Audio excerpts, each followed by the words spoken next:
هو عنده فوق عرشه إن رحمتي سبقت غضبي.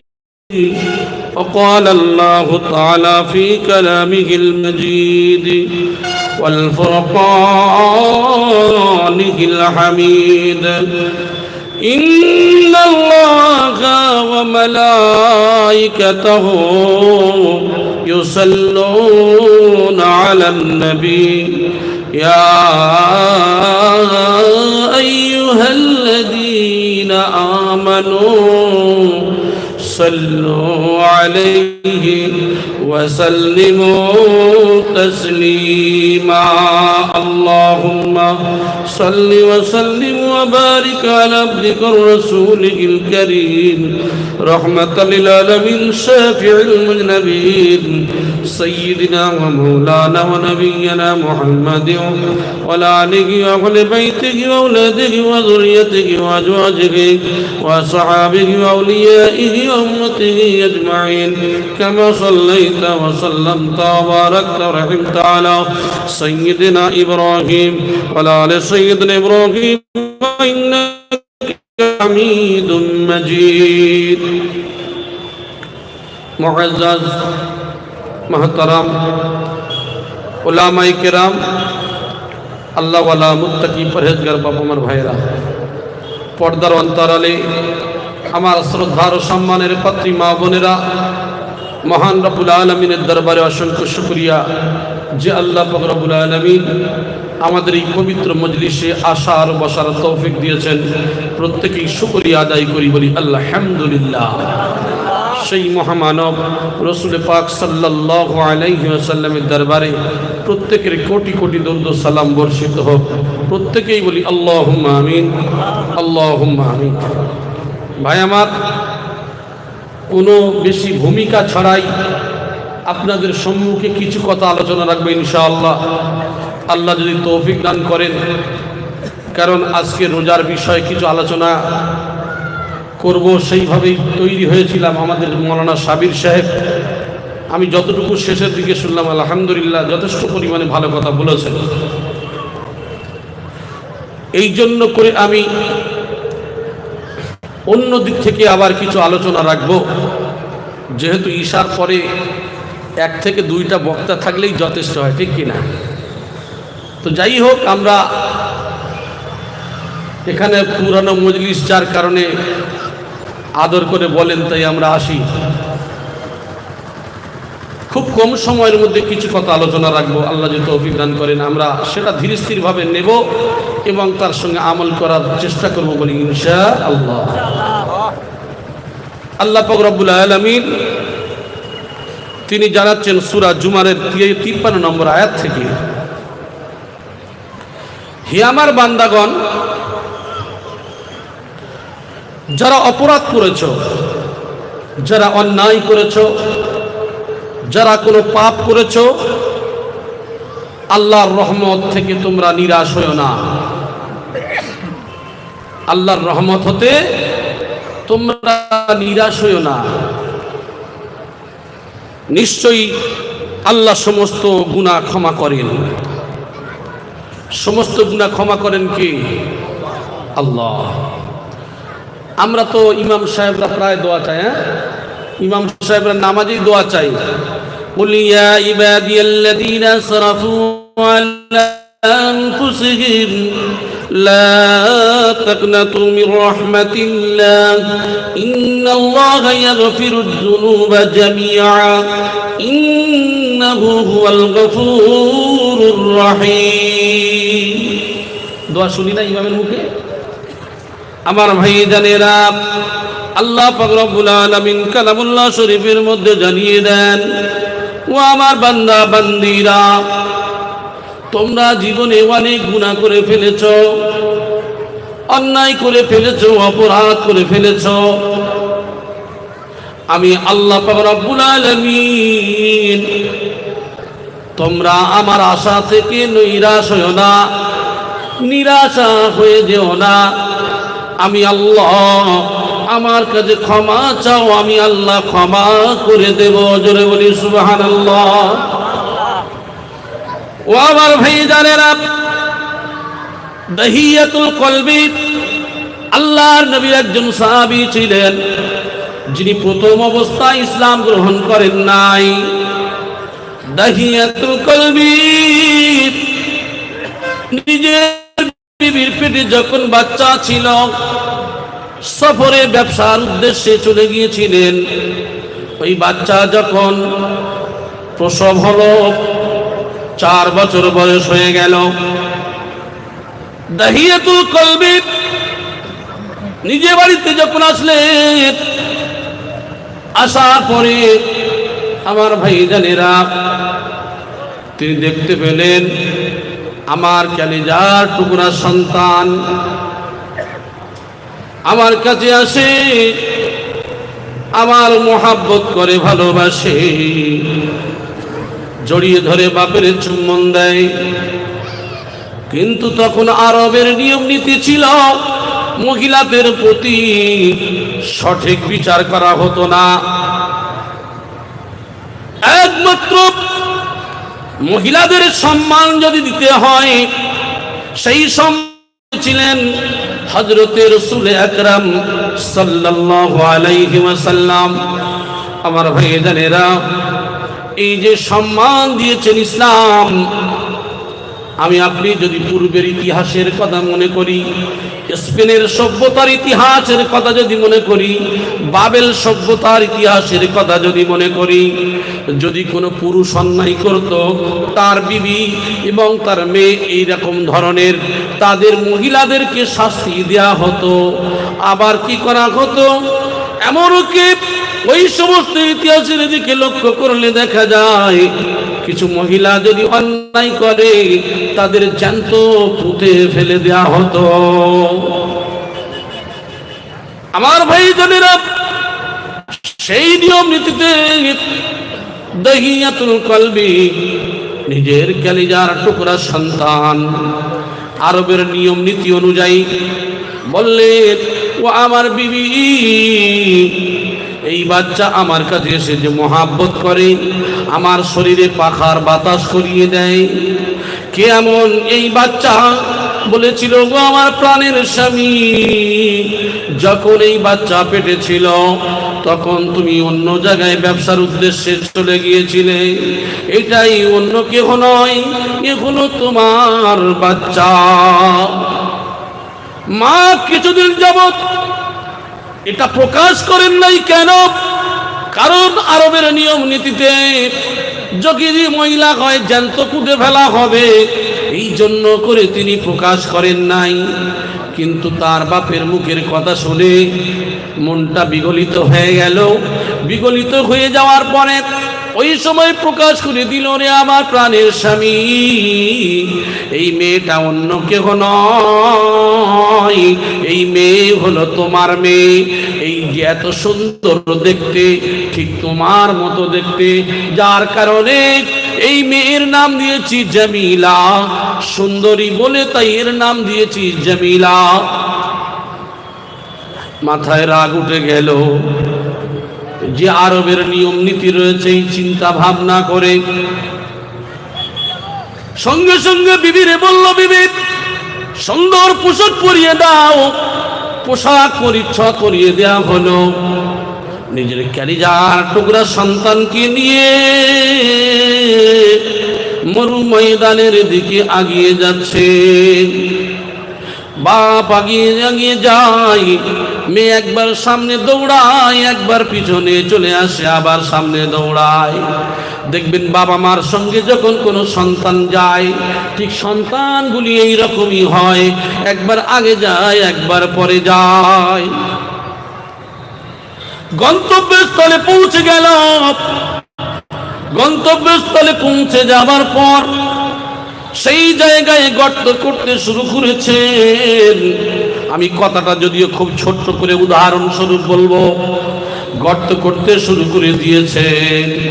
ওই গর্ত করার সময় কলিজার টুকরা সন্তান জিজ্ঞাসা করে, ওগো আমার আব্বু, আপনি এই কয় যে মরুভূমির ময়দানে আপনি কেন এত কষ্ট করে মাটি খোঁড়েন? বলে, বাপ, একটু পরে তুমি দেখতে পাবে আবার কি করে পিতার শরীরে লেগে যাওয়া ধুলাবালিগুলো নিজে কি করেন কাপড় দিয়ে নিজের বাচ্চা, ওই মহিলা দেখবেন বাপের সঙ্গে সম্পর্ক সব থেকে বেশি গাঢ় হয়, ঠিক কিনা? কালিজার টুকরা সন্তান নিজের জামা দিয়ে নিজের পিতার শরীর থেকে ধুলাবালিগুলো ঝেড়ে দেয়, বলে আব্বা তোমার শরীর থেকে ঘাম ঝরে, ও আব্বা তুমি কেন এত কষ্ট করো? বলে মা তুমি একবার দেখতে পাবে একটু পরে এমন নিষ্ঠুর পিতা, এমন পাষণ্ড পিতা, যে পিতার মনে একটু দয়া হলো না, নিজের শরীরে লেগে যাওয়া ধুলাবালি যে মেয়ে পরিষ্কার করে দেয়, এমন পিতার মনের মধ্যে একটু দয়া হলো না, মায়া হলো না। আমার ভাই জানেরা, যখন গর্ত হয়ে গেল, কালিজার টুকরা সুন্দরী টুকটুকি মগিন মাকে ডাকা হলো, ও মা জামিলা শোনো, মা শোনো। জামিলাকে ডাকা হলো, ডাকার পরে বলছে মারে ওই গর্তের মধ্যে দেখো কি রয়েছে। কালিজার টুকরা সন্তান ওই যে আপনার গর্তের কাছে গিয়ে মাথাটা নত করে যখন দেখে, পিছন দিক থেকে নিষ্ঠুর পিতা, পাষণ্ড পিতা ঠেলা দিয়ে গর্তের মধ্যে ফেলে দিল। ফেলে দিয়ে যখন পাথর নিক্ষেপ করে, নুড়ি পাথরগুলো ফেলে, চিৎকার দিয়ে কালিজার টুকরা সন্তান গর্তের মধ্যে থেকে আওয়াজ দেয়, ও আমার নিষ্ঠুর পিতা, ওগো আমার পিতা, আমারে ছেড়ে দেন, ছেড়ে দেন, আমি আর আপনার কাছে আসবো না, আমি আর আপনার আব্বা বলে ডাকবো না, আমি অন্য জায়গায় চলে যাব, আমি ভিক্ষা করে খাবো, তবু আপনাকে কোনো ডিস্টার্ব করবো না, আপনার কাছে আমি থাকবো না, আমাকে ছেড়ে দেন। নিষ্ঠুর পিতা, পাষণ্ড পিতা কালিজার টুকরো সন্তানের কোনো কথা না শুনে পাথর কানা নিয়ে আঘাত করে, আর মায়ের ওই বাচ্চা মেয়ের শরীর থেকে রক্ত ফিনকি দিয়ে নিজের পিতার শরীরে লেগে যায়। একবার নিষ্ঠুর পিতা মনে দয়া হয় না, নিষ্ঠুর পিতার মনে একবার মায়া হয় না, রক্ত ফিনকি দিয়ে বারো হয়, আব্বু আমারে ছেড়ে দেন, ছেড়ে দেন, আমারে ছেড়ে দেন, আমি দূর দেশে চলে যাব, আমি আপনাকে কোনো সমস্যা করব না, ডিস্টার্ব করব না, আর আপনাকে আব্বু বলে ডাকবো না। কোনো কথা না শুনে নিষ্ঠুর পিতা কি করলেন, বালি পাথর নুড়ি দিয়ে নিজের মেয়েকে গর্তের মধ্যে দিয়ে দিলে। আমার ভাই জানেরা, অনেক তো লম্বা ঘটনা আপনারা এর আগেও শুনেছেন, আমি উদাহরণ দেওয়ার পরে আমি যে উদাহরণটা দিতে চাইছি পরে বুঝিয়ে দিচ্ছি। আমার সোনার মায়েরা, এইভাবে দাহিয়াতুল কলবি নিজেই বাড়িতে চলে আসলেন, আসার পরে বিছানায় শয়ন করলেন, আর আওয়াজটা যেন বেশি বেশি আসে, ওগো আমার পিতা, আমারে ছেড়ে দেন, ছেড়ে দেন, ছেড়ে দেন, আর আমি আপনাকে ডিস্টার্ব করব না, দূর দেশে চলে যাব, আপনাকে আব্বা বলে ডাকবো না। নিজের শরীরে জমে যাওয়া ঘাম জমিয়ে নিজের কাপড় দিয়ে মুছিয়ে দিয়েছিল, নিজের শরীরে লেগে যাওয়া ধুলাবালি যে পিতা ঝেড়ে দিয়ে পরিষ্কার করে দিয়েছিল, বারবার আওয়াজটা ভেসে আসি। শেষে উঠে চলে গেলেন, মনে একটু দয়া হলো, রসুলের দরবারে চলে গেলেন, আল্লাহর নবীর দরবারে গিয়ে বলেন, ইয়া রাসূলুল্লাহ, ইয়া হাবিবাল্লাহ, নিজে এত কান্না কাঁদেন, এত কান্না কাঁদেন। আল্লাহর নবী নামাজ যখন শেষ হয়ে গেল, সাহাবাদেরকে বলেন, এবার সাহাবারা, ও আমার সাহাবীরা, কে যেন মসজিদের মধ্যে ফুপিয়ে ফুপিয়ে কাঁদে দেখো। বলে, ইয়া রাসূলুল্লাহ, এমন একজন ব্যক্তি ফুপিয়ে ফুপিয়ে কাঁদে। ও বাবা, তোমার কি হয়েছে বলো। ইয়া রাসূলুল্লাহ, ইয়া হাবিবাল্লাহ, হুজুর আমি এমন অপরাধী, আমি এমন অপরাধী, যে আমার জীবনে আর মনে হয় ক্ষমা হবে না। বলে কি এমন অপরাধ করেছো? এই ঘটনাটাকে পুরাপুরি যখন খুলে বললেন, আল্লাহর নবীর চোখ মোবারক থেকে ঝরঝর করে পানি পড়ছে। আল্লাহর নবী বলছেন, বিআই জামবিন কুতিলা, কি অপরাধে তুমি তাকে মারলে? কি অপরাধ ছিল তার যে এমন কি মানুষ কি এত নিষ্ঠুর হতে পারে? মানুষ কি এত নিষ্ঠুর হয় যে কলিজার টুকরা সন্তান পিতার শরীরে বাতাস করে দেয়, যে সন্তান বাপের শরীরে লেগে যাওয়া ধুলাবালি ঝরে দেয়, যে পিতার সন্তান বাপের শরীরে ঘাম ঝরে ঘাম মুছিয়ে দেয়, এমন নিষ্ঠুর পিতা কেমন করে তুমি পারলে বাবা? এমন করে গর্তের মধ্যে ফেলে দিয়ে পাথর চাপিয়ে দিয়ে তুমি চলে আসলে, কি অপরাধ? তুমি কি অপরাধ ছিল তার? বিআই জামিন কুতিলা, কি অপরাধ ছিল তার?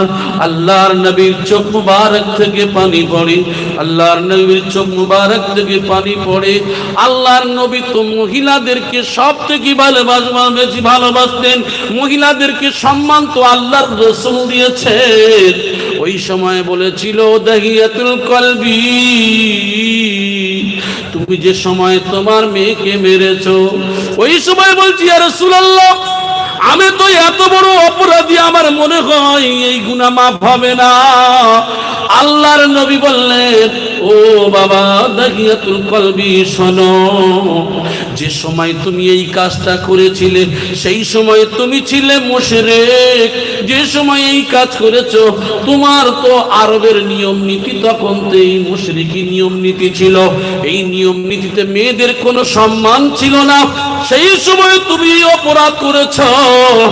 আজকের তুমি যদি ক্ষমা চাও, আমার আল্লাহ এত বড় অপরাধকে ক্ষমা করে দিবেন। জোরে বলেন সুবহানাল্লাহ।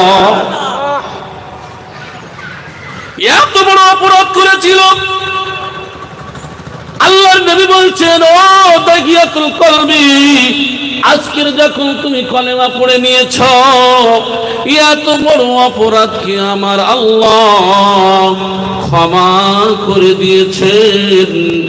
তাই বলা হলো, নিরাশ হয়ো না, নিরাশ হয়ো না। ইয়া কুল ইয়া ইবাদিয়াল্লাযীনা আসরাফু আলা আনফুসিহিম লা তাকনাতু মির রাহমাতিল্লাহ ইন্নাল্লাহা ইয়াগফিরুদ যুনুবা জামিআ ইন্নাহু হুয়াল গফুরুর রহিম। হে আমার বান্দারা, তোমরা এমন অন্যায় করেছো, এমন পাপ করেছো, তোমাদের জীবনের অন্যায় কি আমি আল্লাহ, আমি রহমান, আমি রহিম, আমি তোমাদের দূরে সরিয়ে দিতে চাই না। বান্দা, তোমরা অন্যায় করার পরে যদি একবার আমার দরবারে তোমরা বলো, আল্লাহ আমরা অপরাধী, অপরাধী, আমার আল্লাহ বলেন, আমি আল্লাহ আমার বান্দার সুপারিশ, আমার বান্দার ক্ষমা আমি আল্লাহ সহ্য করতে পারি না। আমি আল্লাহ তোমাদেরকে গুনাহগুলো ধুয়ে মুছে সাফ করে দিই। জোরে বলেন সুবহানাল্লাহ।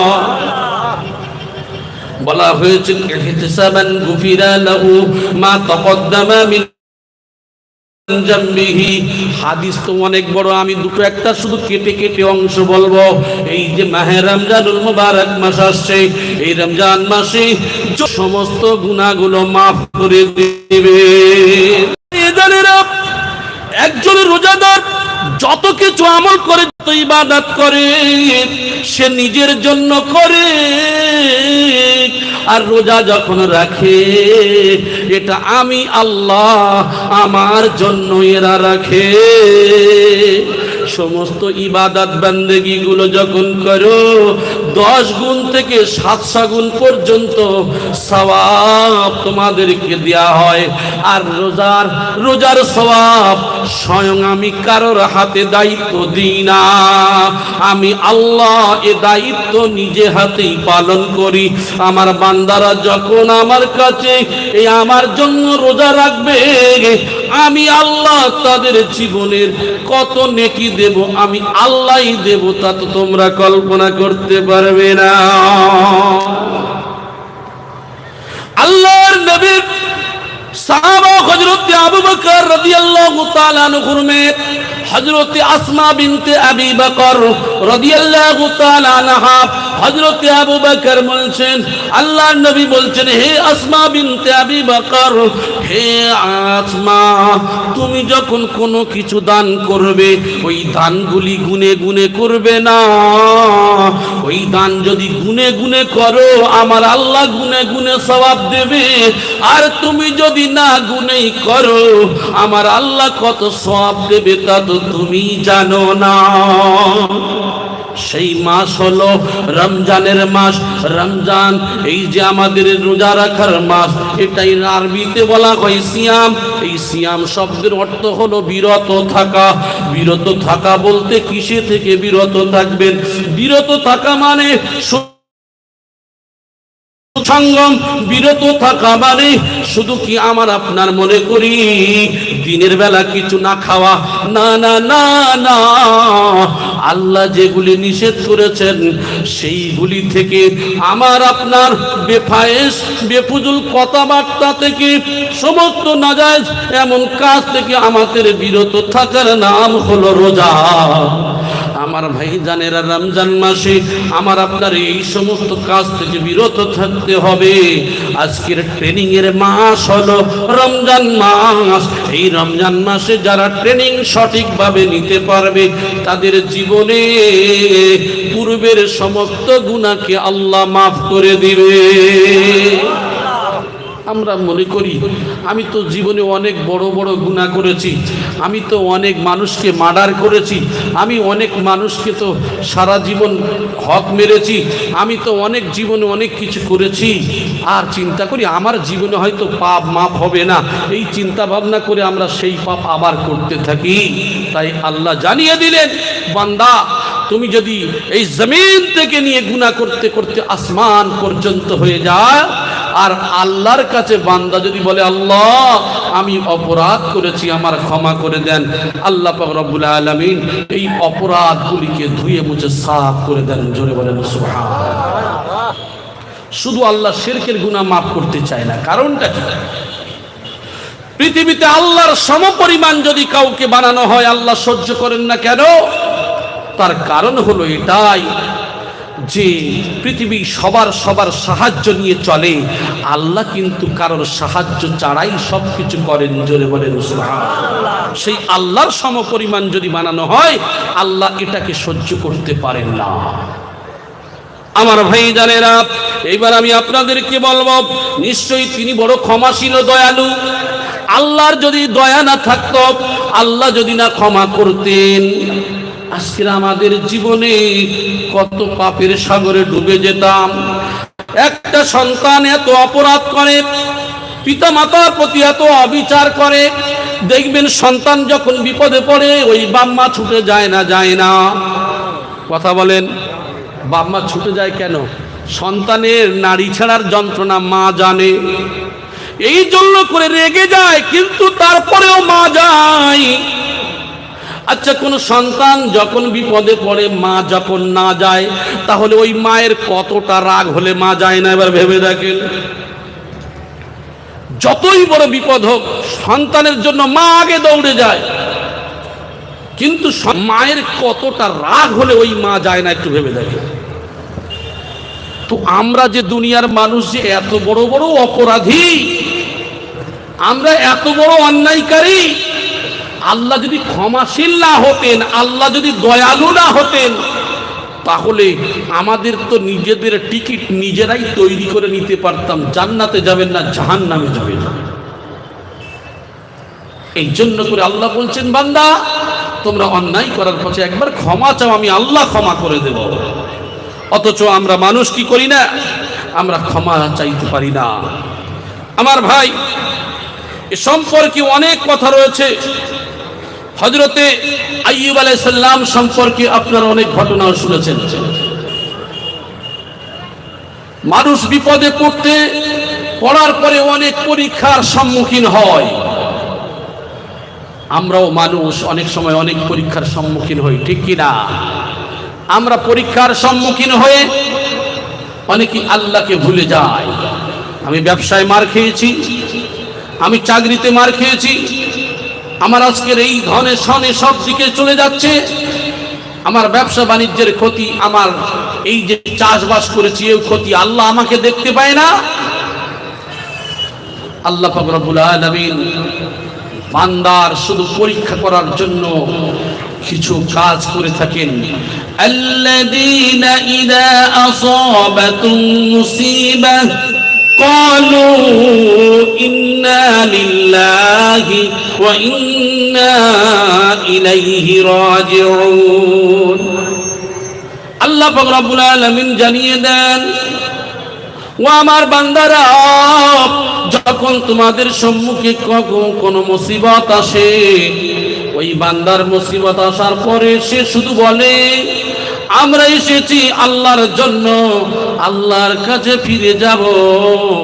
ওই মানুষের ঈমানটা যদি এমন হয়, তাহলে উলাইকা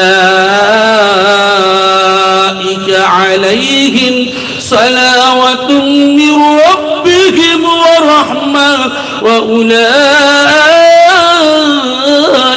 হুমুল মুহতাদুন। এদের সম্পর্কে আমার আল্লাহ জানিয়ে দিচ্ছেন, এদের প্রতি আল্লাহর রহমত হবে না, হবে না বলেন? যে মানুষটা এত পরীক্ষার মধ্যে পড়েও তার এত পরীক্ষার মধ্যে সে পাস করতে পেরেছে, ওই মানুষটাকে আমার আল্লাহর তরফ থেকে রহমত বর্ষণ হতে থাকবে। শুধু তাই নয়, এই মানুষটা হলো হেদায়েত প্রাপ্ত। জোরে বলি সুবহানাল্লাহ। মাওলানা জালগাছি রহমাতুল্লাহ কলকাতার জমিনে যখন এই দিনের দাওয়াত দেওয়ার জন্য মসজিদ নির্মাণ করতে চাইলেন, হাক্কানি আঞ্জুমানকে প্রতিষ্ঠা করতে চাইলেন, কিছু সংখ্যক অবিশ্বাসীর দল নেড়ে মুসলমানকে তাড়াতে হবে এই চিন্তা ভাবনা করে প্রহার করলেন, মারলেন। রক্ত মাখা দেহ নিয়ে আল্লাহর দরবারে হাত উঠিয়ে বলে, আল্লাহ, এরা বড় অপরাধী, আল্লাহ এরা তো জানে না, আল্লাহ এরা বোঝে না, এদেরকে আপনি ক্ষমা করে দেন। একবার জোরে বলি সুবহানাল্লাহ। আমাদের যদি একজন মারে, আমাদের গোষ্ঠী শুদ্ধ গিয়ে তাদের মেরে আসে না, আসে না? কথা বলেন। যদি আমাকে কেউ মারে, আমার ভাইরা কেউ ছেড়ে দেবে? আপনার পাশের ভাই যদি আপনার মারে, আপনার ভাইয়েরা 10 ভাই আছে, গিয়ে কি করবে? তার ধুলোর সঙ্গে মিশিয়ে দেবে, ঠিক কি না? আর রমজান মাস আসছে, বলা হয়েছে ত্যাগ ও তিতিক্ষার মাস, বিরত থাকার মাস। যদি পেটের গরম মাথায় ওঠে, রমজানে যত ঝগড়া বেশি করে না, বাড়ি বসে বসে শুধু স্বামী স্ত্রী, স্ত্রী স্বামী, ছেলে মেয়ে, সবসময় মাথা গরম, ঠিক কি না? যেটা রমজান মাসে বলা হলো যে এইগুলো থেকে ঠান্ডা থাকবে, আর এ কি করে রোজার মাসে বেশি করে? কি করেছে? সারাদিন কাজকাম করে এসে ইফতারের সময় হয়ে বসেছে, বসার পরে বিবির দিকে চোখ মোটা মোটা করে তাকায়, বলে, এই তুই কালকে রে বাপের বাড়ি চলে যাবি। বলে, কেন? বলে, তুই যে আলুর চপ ফুরুলি পেঁয়াজি কোথায় করলি? সারাদিন বেটা তুমিও খাটলে, তোমার বিবিও খাটলো, আর খাওয়ার সময়, ইফতারের সময় আলুর চপ ফুরুলি হয়নি বলে কি করেছে? লাঠি দিয়ে বউয়ের মাথায় মেরে মাথা ফাটিয়ে দিয়ে দিয়েছে হসপিটালের মধ্যে। কত বড় রোজাদার দেখেছে? এমন রোজাদার আছে না নাই? তবে আপনাদের এলাকা ভালো, আমি মেদিনীপুরের দিকের কথা বলছি। আমার ভাই, কান খুলে খেয়াল করে শুনুন। আপনার যেমন কষ্ট হয়, আপনার বিবিরও তেমন কষ্ট হয়। আপনার বিবি ওই আসরের সময় চুলার পাশে উনানের পাশে বসে বসে রান্না করে তাদের জিভটা শুকিয়ে আগুনের পাশে বসে বসে তাদের কত কষ্ট হয়, কিন্তু একবারও আপনার কাছে অভিযোগ করে না। একমাত্র আল্লাহর জন্য সবকিছু তারা করে। আর আপনার প্রতি একটু দয়া হলো না, আপনার প্রতি একটু মায়া হলো না, তার কাজে বসে বসে আপনি একটু সাহায্য করবেন। অথচ আমাদের দেশে বিবিদের হাতে যদি কোনো কাজ করে, আমাদের দেশীয় ভাষায় অনেকেই বলে এরা হলো ভেড়ুয়া। যেটা আল্লাহর নবী বললেন সুন্নত কাজ, যেটা আল্লাহর নবী করেছেন, এই কাজগুলি করলেন তখন ভেড়ুয়া হয়। আমার ভাই, সুন্নত কাজগুলোকে আমরা আজকের ভেড়ুয়া বলে চালিয়ে দিয়ে বরং কি করি, আমরা সেই বিবিদেরকে তুচ্ছ তাচ্ছিল্য করি। কিন্তু ইসলাম এটাকে অ্যাকসেপ্ট করে নাই। ইসলাম এই শিক্ষা দেয় যে মহিলাদের সম্মান যদি দিতে হয়, আমার আপনার রাসূল দিয়েছেন। জোরে বলেন সুবহানাল্লাহ। আমার ভাই জানেন, আপনাদের জানা ঘটনা, যদিও এই হাদিস তো আপনাদের সম্মুখে বহুবার আলোচনা করেছি, তবে আমি আজকের লম্বা চওড়া হাদিস কিছু আলোচনা করব না। আমি বলতে চাই রাসূলুল্লাহ সাল্লাল্লাহু আলাইহি ওয়াসাল্লামের সংসারের দিকে লক্ষ্য করুন। আপনি সারাদিন রোজা রাখলেন, সারাদিন রোজা রাখলেন আল্লাহর জন্য, আর আপনি যদি হৃদয়বান হন, আপনার বিবির পাশে যদি একটু দাঁড়ান, আমার ভাইজানেরা, তাহলে স্বয়ং আমার আল্লাহ খুশি হবেন। জোরে বলি সুবহানাল্লাহ। যে কথা বলতেছিলাম, আজকের মারামারি যদি শুরু হয়, দেখবেন আমরা 5-10 ভাই গিয়ে তাকে ধুলায় মিশিয়ে দিলাম। অতএব এই রোজার মাসে যদি রোজা রাখেন, আপনারে যদি কেউ গালি দেয়, আপনারে যদি কেউ বিভিন্ন বাজে কথা বলে, আপনার যদি এক ঘাও মেরে দেয়, কিন্তু রোজাদার হিসাবে আপনি তো আল্লাহর জন্য রোজা রেখেছেন। আপনার দায়িত্ব ছিল, আপনার বলার উচিত ছিল আনা সাইম, আমি হলাম রোজাদার, আমি হলাম রোজাদার, আমি হলাম রোজাদার। সেই জায়গায় থেকে সরে আসা। আপনি কি বিরত থাকলেন? লাটালাটি আপনার মেরেছে বলে আপনি গিয়ে মেরে আসলেন, এর নাম রোজাদার? আমরা তো সেই রোজাদার। ও আমার ভাইজানেরা, কান খুলে খেয়াল করে শুনুন। এই জন্য করে এই রমজান মাস আমাদের কাছে এমন একটা ট্রেনিং এর মাস। অনেকেই বলবেন, আপনারা মৌলানা সাহেবরা তো বলে থাকেন ফুতিহাত আবওয়াবুল জান্নাহ, জান্নাতের দরজা খোলা হয়, আর বলা হয় জাহান্নামের দরজা বন্ধ করা হয়। ওয়াসুফিদাতিশ শায়াতিন, শয়তানকে শিকলে বাঁধা হয়। আর শয়তানের যদি শিকলে বাঁধে, তাহলে রমজান মাসে কেন মারামারি? রমজান মাসে মারামারি কেন? আমি যদিও কিছুদিন আগে জালালাবাদের কথা বলেছিলাম, 11 মাস ধরে আপনি যে বদমাইশি করেছেন, 11 মাস ধরে যে আপনার অভ্যাসটা ছিল, ওই যে দেখবেন যদি কোনো টান, কোনো যদি পানির স্রোত আসে, আপনি যদি হট করে বন্ধ করে দেন, কি হবে? এই স্রোতে ধাক্কা মারে না মারে না? কথা বলে। 11 মাসের বদমাইশি তো আমার আপনার জীবনে তো হয়েছে। 1 মাস বন্ধ করতে গেলে ওই টানে, ওই স্রোতে রমজান মাসে ঢুকে পড়ে। আর যদি শয়তানকে না বাঁধা হতো, তাহলে রমজান মাসে 11 মাস সমান করলে যা হয়, আর রমজান মাসে তার কত গুণ যে সর্বনাশ হতো তাও ঠিক নাই। এই জন্য করে আমি আপনাদের হাতে ধরে বলবো, পায়ে ধরে বলবো, এই রমজানুল মুবারক মাস আমাদের কাছে এমন একটা মাস, আমাদের পূর্বের গুনাহ মাফ হয়ে যাবে। লাইলাতুল কদরের রজনী, এই সমস্ত যে রজনীগুলো রয়েছে, এগুলি আমার আপনার থেকে যেন না চলে যায়। এর সব ফজিলত সম্পর্কে হয়তো মনে করি আমাদের মৌলানা সাহেব আলোচনা করেছেন, তবে আপনাদের জানা কথা জেনে রেখে দেন, আমার আপনার রমজান মাস এমন একটা রহমতের মাস। এই মাস যেন না রোজাটা যেন হয় আল্লাহর জন্য হয়।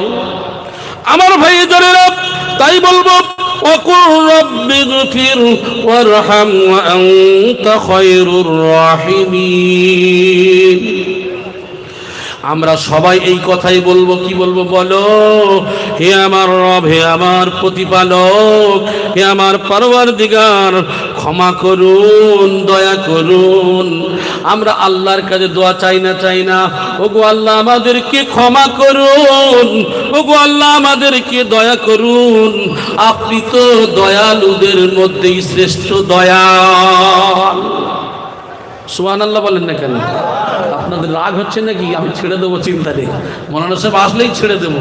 আপনারা জানেন তো, কোনো বাংলাদেশি মেহমান, অন্যান্য মেহমান আসলে আমি তার জন্য বুকটা খুলে দিয়ে তাদেরকে বরণ করতে আমি ভালোবাসি। এটা আমার অভ্যাস। আমার ভাই জানেরা, সেই জন্য করে আমি আপনাদেরকে বলবো, আমি আপনাদের পায়ে ধরে বলবো, ও আমার ভাই জানেরা, এমন একজন মানুষ, আমি হাদিসটা বলছি শুনে নেন। হযরতে আবু হুরায়রা রাদিয়াল্লাহু তাআলা আনহুর বর্ণনা, রাসূলুল্লাহ সাল্লাল্লাহু আলাইহি ওয়াসাল্লাম বলেছেন, এক ব্যক্তি সে কি করেছেন, এত পাপ করে ফেলেছেন, এত গুনাহ করেছেন, গুনাহ করতে করতে করতে করতে এমন চরম শিখরে পৌঁছে গেছেন। ওই গুনাহ হওয়ার পরে তার মৃত্যুর পূর্বে ছেলেদেরকে ডাক দিয়েছেন, ওরে আমার কলিজার টুকরা সন্তানেরা। আপনার এদিকে দিকে তাকাচ্ছেন কেন? এই হাদিসটা শুনবেন না নাকি? ছেড়ে দেব? তাহলে হাদিসটা শুনে নেন। হযরতে আবু হুরায়রা রাদিয়াল্লাহু তাআলা আনহুর বর্ণনা, রাসূলুল্লাহ সাল্লাল্লাহু আলাইহি ওয়াসাল্লাম বলেছেন, ওই মানুষটা তার সন্তানদেরকে ডাকলেন, বলছে, বাবারে, আমার জীবনে আমি এত গুনাহ করেছি, এত গুনাহ করেছি, এত গুনাহ করেছি, এই জন্য করে আমার তোমরা পুড়িয়ে ফেলবে, পুড়িয়ে পুড়িয়ে পুড়িয়ে ছাই করে দিয়ে ওই ছাইটা কিছুটা নিয়ে সমুদ্রে ফেলে দেবে, আর কিছুটা জমিনের মধ্যে তোমরা ফেলে দিও, যেন মিশে যায়। এই মানুষটা কিসের ভয়ে করেছে? মানে এত পাপ করেছে, আল্লাহর কাছে কি জবাব দেবে? আচ্ছা বলেন তো দেখি, আল্লাহ ওর ধরবে না? ধরবে না? আল্লাহ পাক রব্বুল আলামিন ওই সমুদ্রকে বলবেন, সমুদ্রের পানি, তোমার মধ্যে যে ছাই ফেলে দেওয়া হয়েছে দিয়ে দাও। হে জমিনের মাটি, তুমি যে ছাই গ্রহণ করেছো এটাকে দিয়ে দাও। দিয়ে দেওয়ার পরে তার স্ট্রাকচার বানানো হবে, বলা হবে কুন ফায়াকুন, হয়ে যাও, হয়ে যাবে। আমি বলেছি, বালা কাদিরিন আলা আন বানানা, আমার আল্লাহ একটা আঙ্গুলের অগ্রভাগ বানাতে আল্লাহর কাছে কোনো কিছু যায় আসে না। আমার আল্লাহ পারে না কথা বলেন। ওই আল্লাহ ছাইকে নিয়ে বলবে শুধু হয়ে যাও, আর যখন হয়ে যাবে বলবে, আমার বান্দা তুমি এই কাজ কেন করেছো বলো, কেন করেছো এত বড় পাপ? বলছে, আল্লাহ গো, আমি কেন করেছি আপনি তাহলে শুনুন। ওগো আল্লাহ, আমার জীবনে আমি এত পাপ করেছি, এত পাপ করেছি, এত অন্যায় করেছি, যে অন্যায় জানি আর মাফ হবে না। আপনার জাহান্নামের আগুনটা বড় কঠিন, আপনার জাহান্নামের ভয়ে আল্লাহ গো, আমি আমার সন্তানদেরকে বলেছি, সন্তানেরা রে, আমার পুড়িয়ে ছাই করে দিয়ে সমুদ্রে কিছু দিবি, আর কিছু জমিনের মধ্যে ফেলে দিবি, আল্লাহ শুধু আপনার ভয়ে। আল্লাহ বলে, ও আমার ফেরেশতারা রে, ও আমার মালায়েকারা রে, আমি আল্লাহ আমার ভয়ে আমার বান্দা এই কাজ করেছে, দে দে দে এর জীবনের গুনাহগুলো আমি আল্লাহ মাফ করে দিলাম। আমি আল্লাহ এর জীবনের আমার ভয়ে যেহেতু এই কাজ করেছে, আমি আল্লাহ হলাম রহমান, আমি আল্লাহ হলাম রহিম, আমি আল্লাহ পৃথিবীর মধ্যে 100 ভাগ যে দয়া রয়েছে, বা কোনো জায়গায় বলা হয়েছে 70 ভাগ দয়া রয়েছে, এই 70 ভাগের মধ্যে আমি একটা ভাগ মানুষ, জিন, প্রাণী, পশু পাখি যা কিছু রয়েছে সবার মধ্যে আমি একটা ভাগ দিয়ে রেখেছি, আর 69 ভাগ আমি কিন্তু আমার কাছে রেখেছি। কাল কিয়ামতের ময়দানে, মাহশরের দিন, এই 69 ভাগ সেই দিন দেব। এক ভাগ এত মানুষের মধ্যে, এক ভাগ যদি এত মানুষের মধ্যে থাকে, এই যে মানুষ দেখবেন প্রেম করলে বা বাড়িতে স্বামী স্ত্রী ঝগড়া করলে আত্মহত্যা করে না? করে না? বাড়িতে অশান্তি হলে এই মানুষটা হয় গলায় দড়ি দিয়ে বিষ খায়, করে না? এই আত্মহত্যা করে কিসের কারণে? স্বামীর জ্বালানোর কারণে। একটু ভেবে দেখেন আমার মা, আপনি যে স্বামীর জ্বালানোর পরে আপনি যে করছেন, দুনিয়াতে সবার মধ্যে যদি আল্লাহর এক ভাগ দয়া যদি দেয়া হয়, তাহলে এক ভাগ দয়া সবার মধ্যে বন্টন করা আছে। এখন আমি একটা সর্ষের দানা নিয়ে বলি, যত কষ্ট পৃথিবীতে দেওয়া রয়েছে এটা এক ভাগ, আর 69 ভাগ যদি সেখানে থাকে, তাহলে এক ভাগের মধ্যে মানুষ, জিন, প্রাণী, আপনার পৃথিবীর যত পশু পাখি রয়েছে সবার মধ্যে কম বেশি কষ্ট আছে না নাই? কথা বলে। একটা কাক জালে জড়িয়ে গেলে কষ্ট আছে না নাই? তো প্রত্যেক জিনিসের একটা কষ্ট আছে। তো এই যে সর্ষের দানা পরিমাণ যদি কষ্ট আমরা যদি এতটুকুই সহ্য না করতে পেরে আত্মহত্যা করে ফেলি, তাহলে মরণের পরে 69 গুণ যে শক্তি, যে শাস্তি রয়েছে, এগুলি আমি আপনি কি করে সহ্য করব? এই জন্য করে হাদিসের কাছে আসতে হবে, এই জন্য করে কোরআনের কাছে আসতে হবে। আর কামেল মুর্শিদ সুফি আজম গাজী রহমাতুল্লাহি আলাইহির দরবার প্রত্যেক রবিবারে এই কেন কোরআনের তাফসীরের মজলিস করেছেন, তার কারণ আখেরি জামানায় এমন একটা সময় আসবে যে মানুষ গুনাহ করতে করতে, মানুষ শয়তান তো তাদের কোটি কোটি ফাঁদ আল্লাহর সঙ্গে চ্যালেঞ্জ করে, সে তো ওয়াদা করে বার হয়েছে তার বান্দাদেরকে এইভাবে পথভ্রষ্ট করবে। আর সেই দিকেই লক্ষ্য করে রাসূলগণ যেমন গাইড করেছিলেন, সাহাবাগণ গাইড করেছিলেন, তাবেঈনগণ গাইড করেছেন, বর্তমানে সেই নায়েবী রাসূল সুফি মুফতি আজম গাজী রহমাতুল্লাহি আলাইহি একই পদ্ধতিতে তিনি তাফসীরের মজলিস করে বিশ্বের মানবের ঈমানকে তাজা করার জন্য তাফসীরের মজলিস করেছেন। আমার ভাই, যাতে এই এক ভাগ কষ্টটা বুকে ধারণ করে একমাত্র আল্লাহর উপরে তাওয়াক্কুল করতে পারি, এই মেহনত করে জীবন যৌবন সব কিছু উৎসর্গ করে বিশ্ব মানবের কল্যাণে জীবন দিয়ে দিলেন। জোরে বলেন সুবহানাল্লাহ। তাহলে তানাদের সব কিছু জীবন দিয়ে গোটা বিশ্বের জন্য বাঁচানোর চেষ্টা করছেন। আমি আর আপনি সামান্য কষ্ট সহ্য করতে পারি না। তবে আমার পুরুষ ভাইদেরকে বলবো, আপনারা যে আপনাদের বিবিদের সামান্যতম যে কষ্ট অন্যায় ভেবে দেবেন, এ কষ্ট যদি দিয়েছেন, জেনে রাখবেন আপনার প্রতি বিবির হক আর স্বামী স্ত্রী, স্ত্রী স্বামীর প্রতি যে হক রয়েছে, মরণের পরে বুঝতে পারবেন। আমি যত বড় নামাজি হন, যত বড় মুত্তাকি হন, যত বড় পরেজগার হন না কেন, আপনার ওই ইবাদতের কোনো দাম থাকবে না যদি আপনি ইনসাফ না করতে পারেন।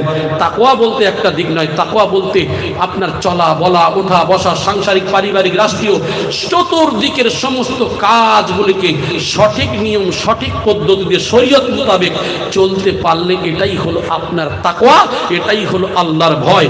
আল্লাহ পাক রব্বুল আলামিন যেন সেই আল্লাহর হুকুম মতো নবীর তরিকা অনুযায়ী কামেল মুর্শিদের দোয়ার বরকতে আল্লাহ পাক রব্বুল আলামিন আমাদেরকে সেই ভয় নিয়ে সুন্দর জীবন নিয়ে আল্লাহ পাক রব্বুল আলামিন ইহ জীবন ত্যাগ করে পরজীবনে পাড়ি দেওয়ার তৌফিক দান করেন বলি আমিন।